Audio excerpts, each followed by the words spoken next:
있었습니다. 어린 시절부터 버려지고 또 학대당하고 길거리를 배회했습니다. 그러다가 청소년 시절에 폭력과 마약에 빠지게 되었고 어느새 교도소에서 수감된 무기징역수로 살아가게 되었습니다. 그런 그가 자신의 돌아온 삶들을 되돌아보며 이렇게 말합니다. 전 이미 죽은 사람입니다. 감옥이 날 가둔 게 아니라 제 안에 희망이 먼저 죽었습니다. 이제는 그 누구도 믿을 수가 없습니다. 그런 찰스에게 복음을 들고 한 목사님이 찾아옵니다. 예수님은 죽은 자를 살리십니다. 그분은 당신을 위해 죽으셨고 지금도 살아 계십니다. 처음에는 이 말을 조롱했지만 이 복음의 메시지가 그의 마음 가운데 스며들기 시작했습니다. 그리고 그날 밤 이 찰스라는 청년은 처음으로 진심을 담아 이렇게 기도합니다. 하나님, 저 같은 사람도 살릴 수 있다면 저를 살려주시옵소서. 그리고 놀라운 일이 일어납니다. 그의 눈물에서 그리고 그의 기도에서 마음의 중심에서 예수 그리스도의 복음이 진짜 능력으로 임하게 되었던 것입니다. 그리고 그는 달라집니다. 이기적이고 폭력적이던 사람이 감옥 안에서 복음을 전하는 전도자가 되었고 사형수들 사이에서는 희망을 전달하는 사람이 되었습니다. 그리고 나서 그는 나중에 이런 고백을 남깁니다. 복음은 진짜 살아 있습니다. 저 같은 사람도 다시 시작할 수 있게 해줬습니다. 예수님은 내 생명을 새롭게 하셨습니다. 여러분, 이 이야기는 프리즌 펠로우십이라는 책자에 실려 있는 내용입니다. 그런데 이 이야기가 단지 과거 한 사람의 어떤 감동적인 변화 이야기로 끝나는 것입니까? 오늘 찰스의 질문은 지금 이 자리에 앉아 있는 우리에게도 동일하게 다가오고 있습니다. 정말 복음은 모든 인생을 살리는 능력인가? 정말 복음은 오늘 나의 삶을 바꿀 수가 있는가? 그 능력을 나는 믿고 살아가고 있는가? 오늘 우리는 새생명 축제를 앞두고 말씀을 나누고 있습니다. 이 축제는 단순한 교회의 일정이나 이벤트가 아닙니다. 이름 그대로 새로운 생명을 얻게 하는 복음의 은혜가 우리 모두에게 전해지는 놀라운 시간입니다. 오늘 우리가 함께 나눌 말씀은 로마서입니다. 로마서는 정말 놀라운 성경입니다. 하나님께서 로마서를 통해 참으로 많은 사람들을 변화시키셨기 때문입니다. 너무나 많은 사람에게 영적 구원과 자유를 가져다 준 이 편지는 마틴 루터라고 하는 로마 천주교의 한 수도승의 마음 가운데도 신앙을 깨닫게 해주었습니다. 아마도 자신의 영혼의 상태에 대해서 그토록 깊이 고뇌하고 그토록 처절하게 절망했던 자는 그 이전에도 이후에도 아마 없을 것입니다. 루터가 겪었던 그 진통의 깊이는 이전에 그와 비슷한 깊이의 신음소리를 냈을 뿐만 아니라 그것을 전하기 위해 자신의 삶을 내던졌던 한 사람의 글에 의해서만 해소될 수가 있었습니다. 사도가 되기 전에 살인 공범자요, 핍박자요, 조롱자였던 바울은 다메섹으로 가는 길 위에서 주님을 대면한 이후에 고통과 번민으로 몸부림을 칠 수밖에 없었습니다. 어떻게 죄인의 계수인 자신이 구원을 받을 수 있단 말인가? 바울은 자신이 어떻게 구원을 받았고 또 루터가 어떻게 구원받을 수 있었는지, 그리고 하나님과의 관계에서 자신의 위치에 대해 고뇌하는 자들이 어떻게 구원받을 수 있는지를 발견했으며 후에 로마서에서 그 진리를 하나씩 써내려가기 시작했습니다. 그 구원은 바로 예수 그리스도 복음의 능력으로 가능했다, 그가 고백하고 있는 것입니다. 로마서가 이처럼 놀라운 것은 복음을 가장 정확하게, 가장 놀랍게 증거해주고 있는 성경이기 때문에 그렇습니다. 이 복음을 발견한 루터는 다 죽어가던 수도승에서 변화되어서 죽어가던 교회에 생명을 불어넣어주는 능력의 통로가 되었습니다. 그리고 500년의 세월이 지난 후에도 로마인들에게 보낸 이 바울의 편지는 계속해서 사람들의 마음을 일깨우고 있으며 생명을 주는 그리스도의 복음을 전하도록 사람들의 손을 강건하게 만들어주고 있습니다. 오늘 이 말씀이 먼저 우리의 마음속에 복음의 능력을 새롭게 일깨우기를 바랍니다. 바울이 은혜의 복음으로 인해 루터에게 살아있는 본보기가 되었듯이 우리도 주위 사람들에게 그렇게 되기를 소망합니다. 로마 교회에 보내는 사도 바울의 편지이기 때문에 이것을 로마서라고 우리는 말합니다. 여러분은 로마 하면 어떤 느낌이 드십니까?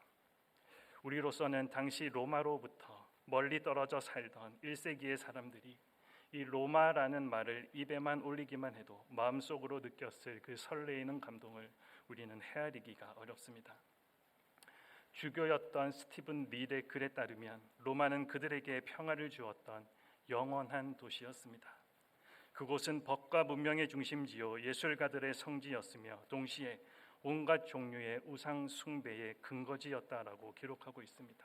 그러기에 성적으로 문란했고 약자를 짓밟는 구조가 당연시되었으며 하나님을 거부하는 분위기가 팽배했다라는 것입니다. 그런데 거기에도 하나님의 백성들이 있었습니다. 바울은 오늘 본문 앞서 나오는 7절에서 그들을 하나님의 사랑을 받은 자요 성도로 부르심을 받은 자들이요 또 하나님의 은혜와 평강을 받은 자라고 표현하고 있습니다. 그리고 바울은 이어지는 말씀에서 로마서의 독자들에 대한 자신의 감정을 솔직하게 세 가지로 말해줍니다. 먼저는 로마 교회를 생각하며 하나님께 감사한다라는 것입니다. 바울은 로마에 예수님을 믿는 성도들이 있고 그들이 모여서 하나님을 예배하는 교회가 있다라는 이 사실에 하나님께 대한 감사의 마음을 표현하지 않을 수 없었습니다. 다음으로 로마 교회를 생각하며 간절히 아뢰던 기도의 제목이 있음을 말해줍니다. 10절 말씀에 이렇게 기록되어 있습니다. 어떻게 하든지 이제 하나님의 뜻 안에서 너희에게로 나아갈 좋은 길 얻기를 구하노라. 바울의 마음 가운데는 감사뿐만 아니라 하나의 소원이 있습니다. 그 소원은 로마를 방문하여 성도들을 만나는 것이었습니다. 그러나 하나님의 뜻 안에서라는 이 표현을 통해서 그 모든 만남이 하나님의 뜻 안에 있다라는 사실을 인정하며 자신의 뜻을 하나님의 뜻에 복종시키고 있습니다. 마지막으로 로마 교회 성도들 만나기를 고대한다 그는 고백합니다. 11절은 이런 바울의 심정을 우리들에게 너무나도 잘 보여주고 있습니다. 11절 말씀에 내가 너희를 보기를 간절히 원하는 것은 어떤 신령한 은사를 너희에게 나누어 주어 너희를 견고하게 하려 함이니. 바울이 로마 교회 성도들을 그토록 만나고 싶어하는 이유가 무엇입니까? 그것은 신령한 은사를 나누어 주기 위함이라고 고백합니다. 신령한이라는 영적이라는 의미로서 육적인 것과 구별되는 어떤 것, 은사란 은혜로 인해 값없이 주어지는 선물이라는 의미입니다. 그러므로 여기서 신령한 은사란 바로 그리스도 안에 있는 믿음과 십자가 보혈로서 우리에게 주어지는 구원에 관한 복음을 의미합니다. 바울이 로마서에서 자신의 정성을 다하여 기록해 놓은 것이 바로 그 복음입니다.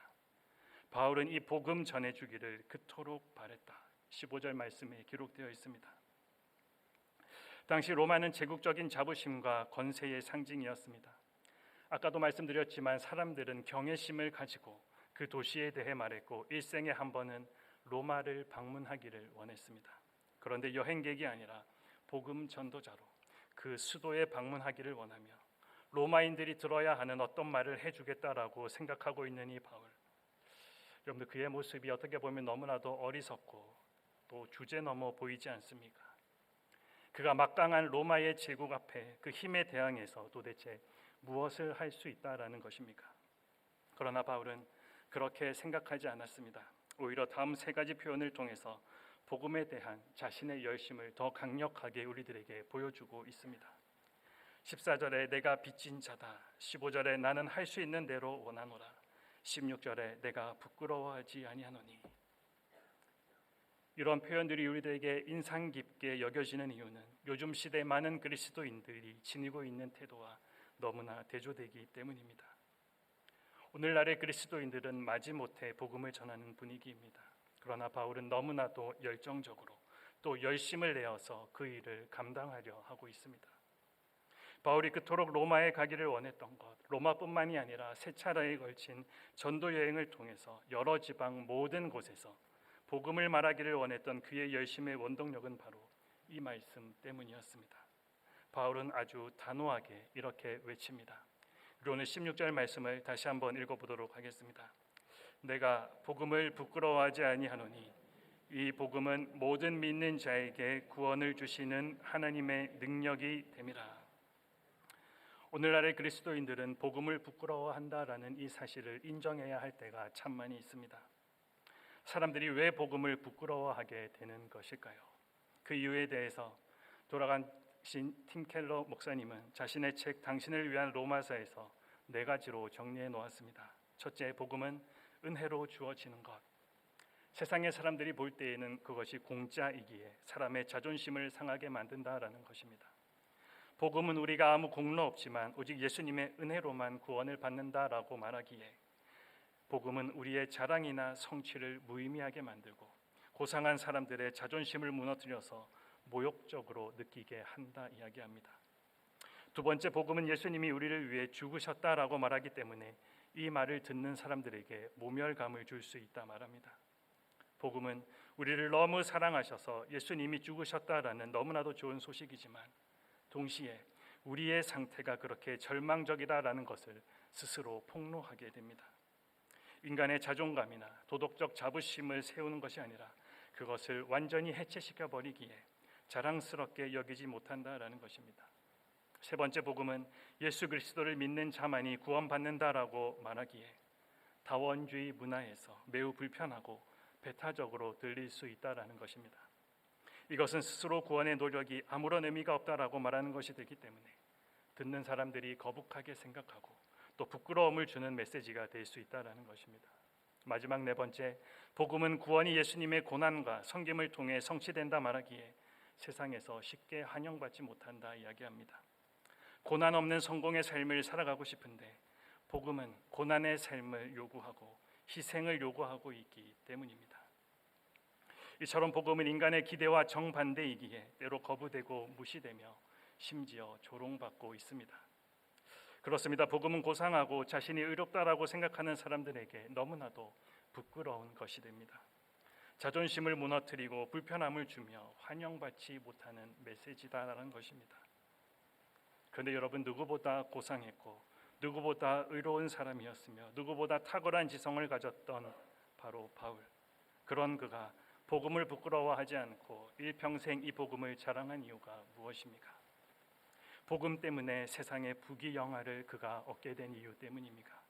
복음 때문에 이 세상에서 사람들이 부러워할 만한 어떤 것을 그가 얻었기 때문에 복음을 부끄러워하지 않고 복음을 자랑한다 그가 외치고 있습니까? 아닙니다. 우리가 이미 알고 있듯 바울은 복음 때문에 많은 것을 잃어버린 사람이었습니다.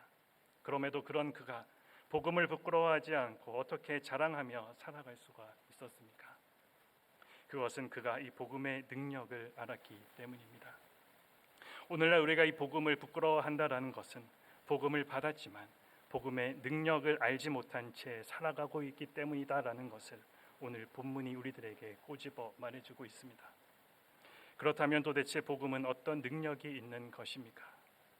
먼저 복음은 구원을 주시는 하나님의 능력입니다. 다시 한번 16절 말씀을 보겠습니다. 16절 말씀에 이 복음은 하나님의 능력이 된다라고 기록되어 있습니다.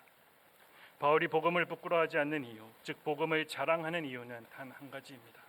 그것은 복음이 하나님의 능력이기 때문입니다. 복음은 어떤 개념이 아닙니다. 어떤 철학이 아닙니다. 어떤 지식이 아닙니다. 복음은 능력입니다. 능력이 생기게 만드는 어떤 것이 아니라 능력 그 자체입니다. 그것도 하나님의 능력이다라는 것입니다. 그래서 바울은 다시 이렇게 고백합니다. 고린도전서 1장 18절 말씀입니다.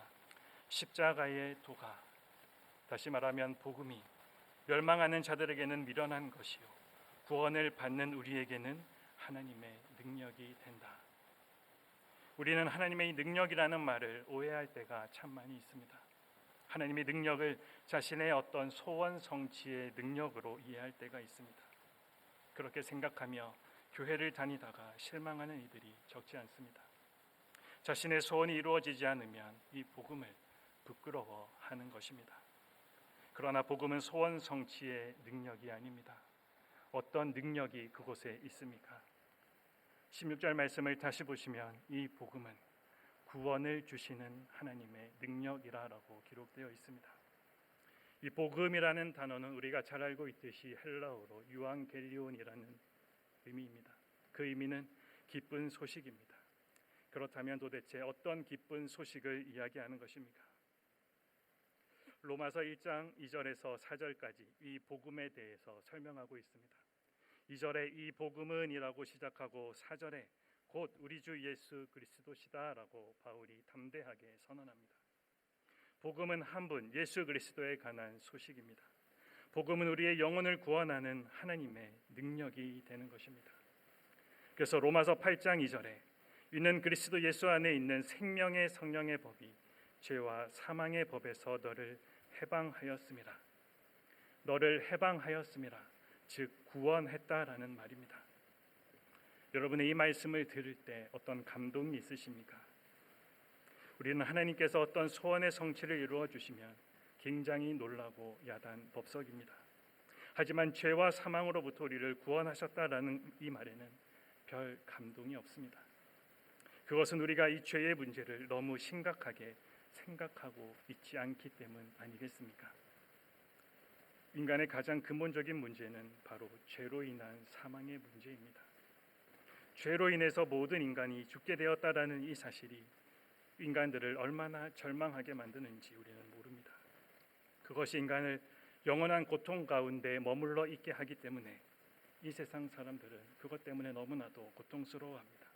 그래서 이 땅을 살아가는 모든 사람들은 다 구원의 길을 찾습니다. 어떤 이들은 그 구원의 길을 돈에서 찾습니다. 어떤 이들은 그 구원의 길을 성공에서 찾고 사랑에서 찾고 쾌락에서 찾습니다. 이것을 이루면 이것만 하면 행복해질 것이다라는 생각으로 열심히 달려가고 있습니다. 그러나 과연 그 길의 끝에 행복이 있습니까? 인간이 불행한 것은 돈이 없어서가 아닙니다. 건강이 부족해서도 아닙니다. 부귀영화를 누리지 못해서가 아닙니다. 이유는 단 하나, 바로 죄로 인해서 죽을 수밖에 없고 심판받아 영원한 멸망에 이를 수밖에 없기 때문에 이 땅에서 인간은 무엇을 누린다라고 할지라도 참된 행복을 누릴 수가 없게 되는 것입니다. 사람이 구원을 받는 것, 예수 그리스도를 향한 믿음을 갖게 되는 것은 결코 사람의 힘으로 이루어지지 않습니다. 오직 하나님의 능력으로 되는 것입니다. 이것은 바울이 자신의 삶을 두고 말하는 것이며 자신이 복음을 전하면서 몸소 체험했던 일들입니다. 여러분이 하나님의 능력을 경험하고 감사하며 살아가고 계십니까? 오늘 본문의 능력이라는 단어는 헬라어 두나미스입니다. 어떤 일을 성취할 만한 힘이라든지 체력, 전투력, 정치력 등의 포괄적인 의미가 포함되어 있습니다. 영어의 다이나믹이나 다이너마이트의 어원이 바로 이 단어라는 점은 바울이 말하고자 하는 하나님의 능력이 얼마나 역동적이며 폭발적인 것인지를 우리들에게 말해줍니다. 역동적인 두나미스, 하나님의 능력이 아니고서는 사람이 어찌 구원을 얻을 수가 있겠습니까? 어쩌면 이 땅의 사탄 마귀가 복음이 온 세상에 전파되는 것을 그렇게 부지런히 또 집요하게 방해하는 까닭도 그것이 죄로 죽은 자 되었던 자들을 구원에 이르게 하는 유일한 길이 되고 또한 폭발적 능력을 잘 알고 있기 때문 아니겠습니까? 복음이 전파되는 곳마다 이런 두나미스의 역사가 일어났습니다. 구원을 주시는 하나님의 능력, 죄와 사망으로부터 우리를 구원하시는 하나님의 능력이 바로 복음이기 때문에 복음을 듣는 사람은 가진 것이 없어도 어떤 상황 가운데서도 할렐루야를 외치며 이 세상을 살아갈 수 있게 되는 것입니다. 다음으로 복음은 어떤 능력이 있습니까? 복음은 믿음으로 살게 하는 하나님의 능력입니다. 복음은 단순히 우리를 구원하는 것에서 그치지 않습니다. 복음을 받은 자들, 복음을 믿는 이들의 삶에 직접적으로 영향을 미치기 때문에 하나님의 능력이라고 이야기합니다. 오늘 본문 이후에 나오는 17절 말씀을 한번 보겠습니다. 복음에는 하나님의 의가 나타나서 믿음으로 믿음에 이르게 하나니 기록된 바 오직 의인은 믿음으로 말미암아 살리라 함과 같으니라. 복음에는 하나님의 의가 나타납니다. 하나님의 의는 하나님과의 올바른 관계를 말합니다. 복음의 내용이 되시는 예수 그리스도를 믿는 이유는 이들은 하나님과의 관계가 올바른 관계로 회복되기 때문입니다. 즉 하나님께서 인정하시는 의인이 된다라는 사실입니다. 우리는 이것을 칭의라고 이야기합니다. 우리가 옳다거나 정의로워서 의로워진 것이 아닙니다. 예수 그리스도께서 죽으신 십자가를 통해 우리의 모든 죄를 다 씻으시고 그를 믿는 자마다 의롭다 칭해 주신 결과로 우리가 의롭게 되었습니다. 이렇게 의인된, 다시 말해 하나님의 의를 입은 자들의 삶의 태도는 당연히 믿음으로 사는 것입니다. 그래서 오늘 바울은 17절에 하박국 선지자의 말씀을 인용하여 놓았습니다. 의인은 믿음으로 말미암아 살리라. 그 그리스도인의 삶의 방식은 믿음으로 사는 것. 그러나 이 말의 보다 정확한 번역은 믿음으로 말미암은 의인은 살리라입니다. 이 말씀을 뒤집어서 생각해 보면 세상에는 믿음으로 말미암은 의인만 있는 것이 아니라 믿음으로 말미암지 않은 의인도 있다라는 것입니다. 이 세상에는 믿음으로 말미암지 않고서도 자신을 의인이라고 생각하는 사람들이 있다라는 것입니다. 그러니 복음의 능력이 아니라 다른 능력을 붙잡으며 살아가려 하는 것입니다. 그렇다면 여러분, 믿음으로 산다는 것이 무엇입니까? 많은 사람들이 이 믿음으로 산다는 말을 오해합니다. 믿음으로 산다라는 것은 내 의가 아닌 하나님의 주신 그 의를 붙잡고 사는 것을 의미합니다. 바울이 붙잡았던 것은 자신의 로마 시민권이 아니었습니다. 유대인이라는 선민의식도 아니었습니다. 사람들이 부러워할 만한 높은 지식은 더더욱 아니었습니다. 오직 하나, 복음의 능력을 붙잡고 복음의 빚진 자로 살았던 것입니다. 이것이 그저 단순해 보이는 것 같지만 이것을 깨닫기까지 바울이 얼마나 많은 시행착오를 겪어야 했는지 모릅니다. 여러분, 복음은 현재의 우리 삶에 영향을 미칩니다. 어떤 사람들은 미래에 구원받아 갈 천국만을 말합니다.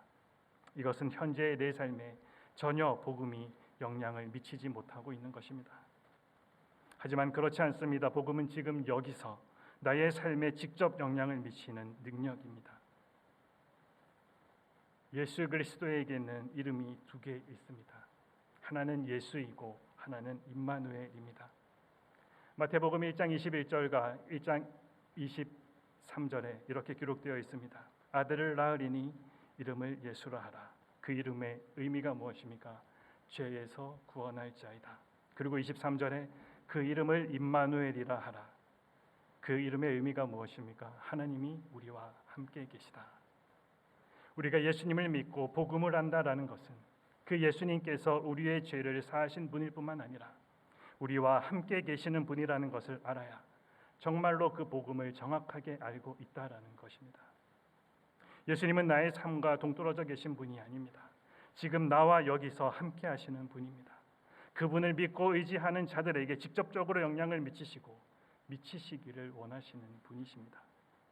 용서받은 것, 모든 죄가 사함받은 것, 이것도 정말 큰 은혜입니다. 그러나 그 이후에 성품이 하나도 변하지 않았다면, 성질이 하나도 변하지 않았다면 복음을 교리나 지식으로만 알고 있는 것입니다. 사도 바울 이후에 로마 교회는 가장 비참한 고난 중에 처해 있는 교회였습니다. 지금도 로마에 가보시면 당시의 흔적을 발견할 수가 있는데 바로 지하 무덤, 카타콤입니다. 당시 그리스도인들은 무서운 핍박을 당해야 했습니다. 얼마나 핍박이 심했으면 지하 무덤 속에 들어가 살아야 했겠습니까? 그것도 300년이라는 시간 동안 말입니다. 로마 교회 성도들이 300년 동안 지하 무덤에서 살았을 때 예수님이 나를 위해 죽으셨다, 내 모든 죄가 사함받았다, 이 말씀 하나 붙잡고 그들이 버텨낼 수 있었겠습니까? 물론 그것도 너무 놀라운 말씀이지만 그 주 예수님이 지금 우리와 함께 하심을 믿고 확신하며 그 예수님을 믿음의 눈으로 바라보니 그들은 어려운 가운데서도, 정말로 그 무덤 가운데서도 하루하루를 기쁨과 감사로 살아낼 수가 있었다라는 것입니다. 복음은 임마누엘 하신 주님을 정말로 믿게 될 때, 우리 안에 계신 그 예수님을 바라보며 살게 될 때 사람이 변하고 진정한 복음의 능력이 나타나게 되는 것입니다. 여러분은 오늘 왜 이 복음을 부끄러워하십니까? 복음이 내가 죄와 허물로 넘어진 그 자리에서 나를 다시 일으켜 의롭게 살게 하는 하나님의 능력이라는 것을 모르기 때문에 오늘도 내 행위로, 내가 쌓은 도덕적인 모습으로 그렇게 살고 내 모습을 바라보니 내 행위가 부끄러워서 복음을 자랑하지 못하고 있는 것 아닙니까? 그러나 믿음으로 하나님의 일을 붙들고 이 능력을 아는 사람은 복음을 부끄러워하지 않고 복음을 자랑하게 됩니다.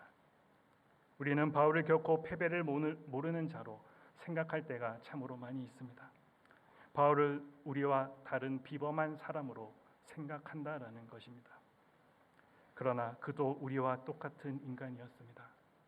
존 스토트는 스코틀랜드의 신학자 제임스 스튜어트가 오늘 본문 말씀에 대해 언급한 것을 이렇게 인용했습니다. 어떤 것을 부끄러워하려는 유혹을 받은 적이 없다면 그것을 부끄러워하지 않는다고 단언하는 것은 아무 의미가 없다. 그럼 이것이 무슨 이야기입니까? 오늘 복음을 부끄러워하지 않는다라고 담대하게 외치는 바울도 참으로 많은 갈등과 어려움들이 있었다라는 것입니다. 오늘 바울이 고린도에 도착했을 때 다음과 같이 고백합니다. 고린도전서 2장 3절에 약하고 두려워하고 심히 떨었다. 또 바울은 웅변적이고 현학적인 헬라인들과 자신을 비교해 볼 때 자신이 너무 평범한 연사임을 깨닫기도 했습니다. 그러나 바울은 진실로 자신의 구세주를 결코 부끄러워한 적이 없습니다. 그는 왕족과 랍비들과 통치자들 그리고 폭도들 앞에서도 말했습니다. 하지만 그 대상이 누구인가는 그에게 아무 차이가 없었습니다. 그 이유는 바로 모든 사람들이 복음을 필요로 하기 때문입니다. 오늘 성경은 우리들에게 이렇게 말합니다. 로마서 10장 말씀에 전파하는 자가 없이 들으리요. 보내심을 받지 아니하였으면 어찌 전파하리요. 그 무엇으로도 자신의 죄책감을 해결할 수 없었던 열심으로 가득 찼던 수도사 마틴 루터가 참 많은 고난을 겪어야 했던 로마 교회가 그 고난을 무엇으로 이겨낼 수 있었습니까? 주 57년 사도 바울이 로마 교회에 보낸 이 편지 때문입니다. 편지 안에 고난을 이길 수 있는 복음이 담겨져 있었던 것입니다. 오늘 우리에게도 그 복음은 동일하게 주어져 있습니다. 여러분, 그렇다면 우리도 우리 자신에게 묻지 않을 수가 없습니다. 나는 정말 이 복음을 믿고 있는가? 나는 이 복음을 내 삶에서 능력으로 경험하면서 살아가고 있는가? 여러분, 이 복음 안에 있으십니까? 그런데 손에 하나님의 능력을 들고 있음에도 자꾸만 왜 다른 곳을 기웃거리고 계십니까? 우리는 때로 사람들의 시선이 두려워서 복음을 숨길 때도 있습니다. 하지만 복음은 감추어져야 할 것이 아니라 자랑해야 할 소식입니다. 그래서 오늘 16절 말씀은 이렇게 마무리됩니다. 내가 복음을 부끄러워하지 아니하노니 이 복음은 모든 믿는 자에게 구원을 주시는 하나님의 능력이 됩니다. 먼저는 유대인에게요, 그리고 헬라인에게로다. 이 복음은 이스라엘에서 시작해서 민족과 열방들에게로 흘러가고 있고, 바울은 그 능력을 선포하는 일에 로마의 성도들에게 함께 동력할 것을 초청하고 있습니다.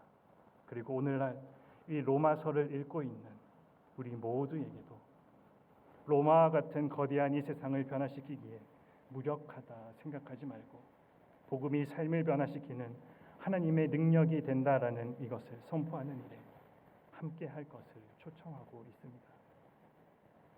저와 여러분에게 정말 엄청난 하나님의 축복이 있습니다. 어떤 누구도 부럽지 않게 만들어주는, 어떤 형편에서도 기뻐하고 감사하게 만들어주는 것이 바로 우리 손에 있습니다. 그것이 무엇입니까? 바로 복음입니다. 이 복음은 생명을 살립니다. 이 복음은 세상을 바꿉니다.